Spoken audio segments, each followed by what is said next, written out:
So grid will be joining us on the screen in a few moments' time, I think, here at Fulbeck. We've had a great race in the Coma C50 class so far because it's just been a great battle all the way at the front between Mason Hibbert, Henry Algar and Rex Pooley. It's been non-stop action for those at the front of this Coma C50 Bambino grid. Front row then will be Rex Michael Pooley and Henry Algar. Row number 2 will be Mason Hibbert and Ronnie Kempson, with Toby Biggs and Noah Wicklow on row number 3. Then it's going to be Joshua Bailey and Brady Atkin, with Henry Hales and Sebastian McCarthy rounding out the top 10. Jack Daniels and Freddie Blackshaw are on row 6, with Leo Hunt and Travis Giddings on row 7. Riley Aston Wilkins, who retired from heat number 3, starts in 15th, with Reggie Chandler alongside. Oscar Churches and Ethan Pearson are on row 9. Eli Scher and William Wainwright round out your top 20. In front of Joshua Adote, Norman Fizan, Darcy Durnford and Oliver Daniels. Your 24 Coma C50 Bambino runners, all making their way in the Lincolnshire sunshine down towards the turn 1 hairpin. Now, normally for all of our classes here, they run all the way down. You see how far away that start line is. You can see why we're not running all the way down. The speed that our rolling start classes, our juniors and minis, would be carrying into that corner would just be unsafe, particularly with a grid of 30. And other championships have proved that you can run it with the chicane, and I think throughout the day it's been a vindicated decision. It's been very, very clean so far. Still 3 to go, of course, but we've had the best part of 28 races so far this weekend. This will be race number 26 of 28, and we've had fairly clean starts. You know, probably better than what most people would have imagined when they were told they were running that first chicane. So seems to be working rather well. And here we go then for this one. So just a few comas at the back, just rejigging themselves.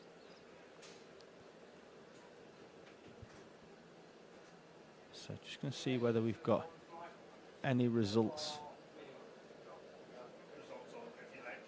for any of our other classes so far, or whether we're still in abeyance. Honda's obviously been declared. Iami Bambino was good earlier on, but still waiting for all of our other classes to be cleared. Just watch the man with the green flag at the back. There it is. Now it's all about the driver's eyes on the lights. 5-second board.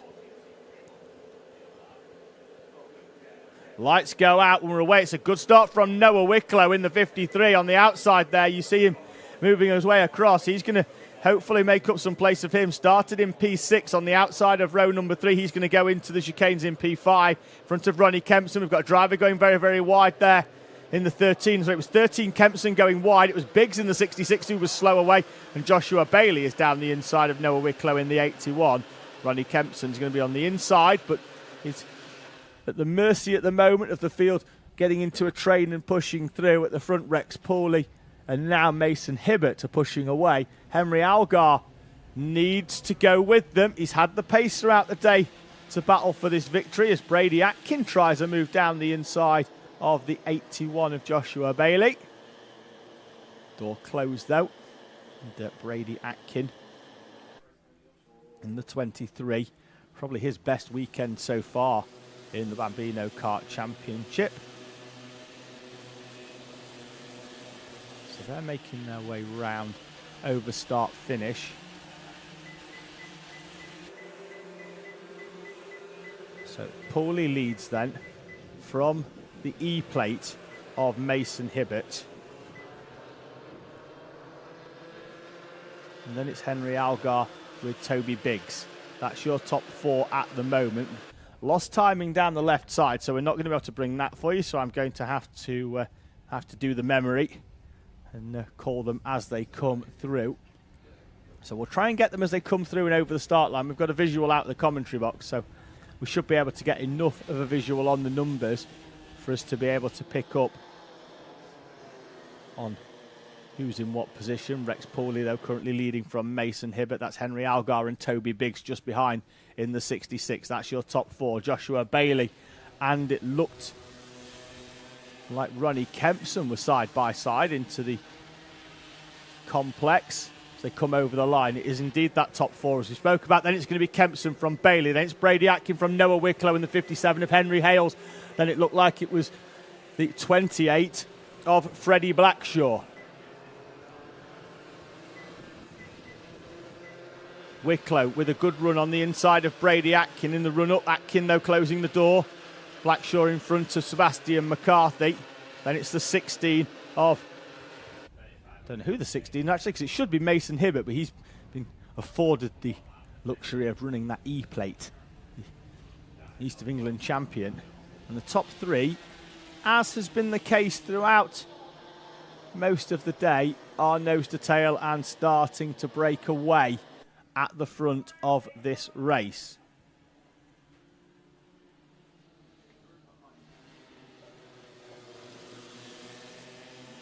Don't think they're going to be too far away here from just pushing away if they can, so that they don't have to worry about the 66 behind them of Toby Biggs.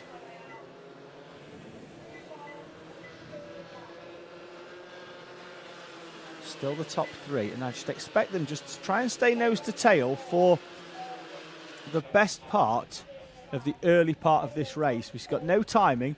We also don't have a timing on the screen or on the time in how long this race has gone. We do have one over the start-finish line. We're currently at 8:20, so we're heading down towards 1/3 race distance. Now, roughly at 1 minute a lap, the Comas, so it's going to be 12 minutes, so they're going to get 12 or 13 laps in for this final.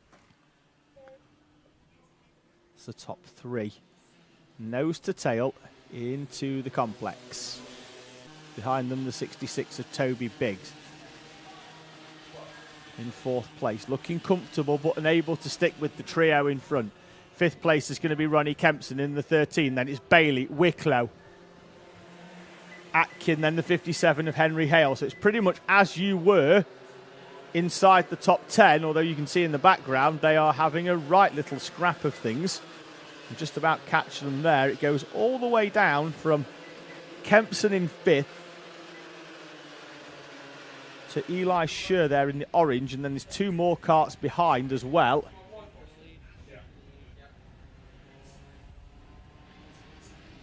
And Mason Hibbert has found a way through on Henry Algar, and Rex Pauly's dropped back ever so slightly. Looks like Pauly's made a mistake there. Still no timing, so it's not going to be credited with it in the top left-hand corner at the very least, but Mason Hibbert leads from Henry Algar and Rex Pauly. Pauly with a tighter line, so he's going to try and close that one back up. I think he will be on the back by the time they come over the start-finish line. Can't see the two in front breaking away from a driver as good as Rex Pauly. Bouncing over the curbs there. You can see them. There's a curb on the inside, even though it just looks like there's tyres because the camera doesn't get down that low. You just see them bouncing over that curb as Henry Algar gets some snap overs here. He was already halfway round there before Rex Michael Pauly came down the inside, so it was difficult for Pauly. Don't even know if there was actually any contact, but he really had nowhere to go there as Henry Algar made a bit of a mistake and got a little bit of oversteer. And now at the front, Mason Hibbert is moving away, hoping that he can break free so that he doesn't have to get embroiled in a final lap scrap with these two, but you just know he's going to be able to stick with. 16 is Jack Daniels. I just managed to have a quick look at the grid list from the start. One of three drivers who scored 40 points and who went off 11th place rather than 13th based on the virtue that he had a faster lap than both Freddie Blackshaw and Leo Hunt. Hibbert continuing to lead then from Pauly and Algar. Algar now right on the back once again after that mistake on this corner on the previous lap. Under the halfway mark, 5 minutes and 22 remaining in this Coma final. As Henry Algar once again makes a little bit of a mistake, carries a little bit too much speed into that back chicane, clouts the curb on exit, and that's lost him 10 Bambino kart lengths. He's going to have to try and close this one up. Rex Pauly in second place, all over the back of Mason Hibbert. Already snatched a victory at the death from Henry Algar in heat number 2. And we'll be looking to try and do the same once again to the E-plate of Hibbert.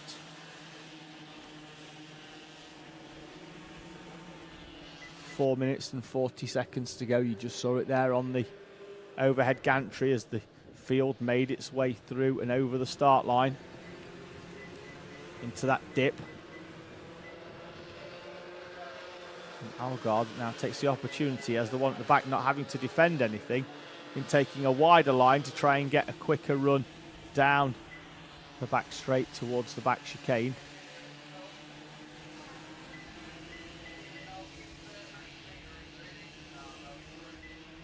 So these 3 drivers, aged between 5 and 8 years old, racing with about an inch between their bumpers.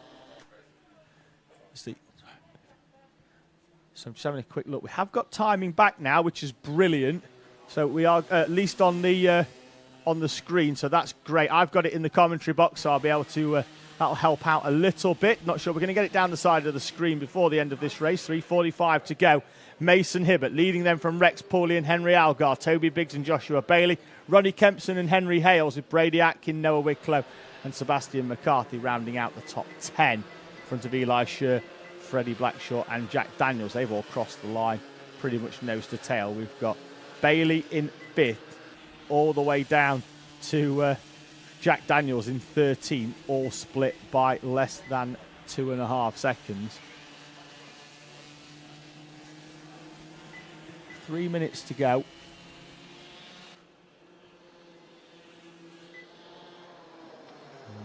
At what point does Mason Hibbert start to park that E-plate right in the middle of the track, trying to make it harder for those 2 behind? At what point does this go from a break away from the rest of the pack to a park the kart and defend the lead? I think we've just found out, because the E-plate a lot tighter to the inside, doesn't use the full width of the track. Expect as soon as they come out of this chicane as well, him to head towards the inside, although elects not to. Does migrate slightly earlier than what he had been doing earlier on, but nowhere near as tight as I expected him to be. I thought he'd be on the white line, give it a lap or so, and he'll be hugging it. Didn't know if we had a slight change. Oh, there in the background, we've had a change for second place. We'll come to that in a moment. Henry Algar down the inside of Rex Pauly for P2. This battle behind now. Behind Toby Biggs, who once again is a very, very lonely Toby Biggs in 4th place. Now sees Kempson still in front of Bailey. Henry Hales has come right the way through this pack now in front of Brady Atkin, Noah Wicklow and Eli Scher. So further down it's as you were, but Henry Hales is making the trip up from South Wales. Well worth it as he starts to charge through this second pack of karts. Hibbert, Algar and Pauly, your top 3. Kempson and Bailey, they swapped round on the previous lap and they stay as they were this time round. 1:19 minutes to go.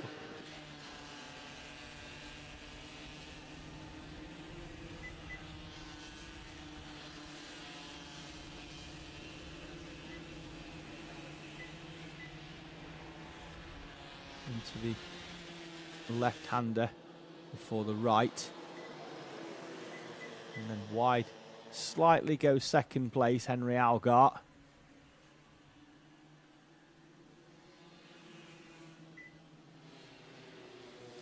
Through the 2 right-handers before the left to complete the lap here at Fulbeck. 45 seconds on the overhead gantry.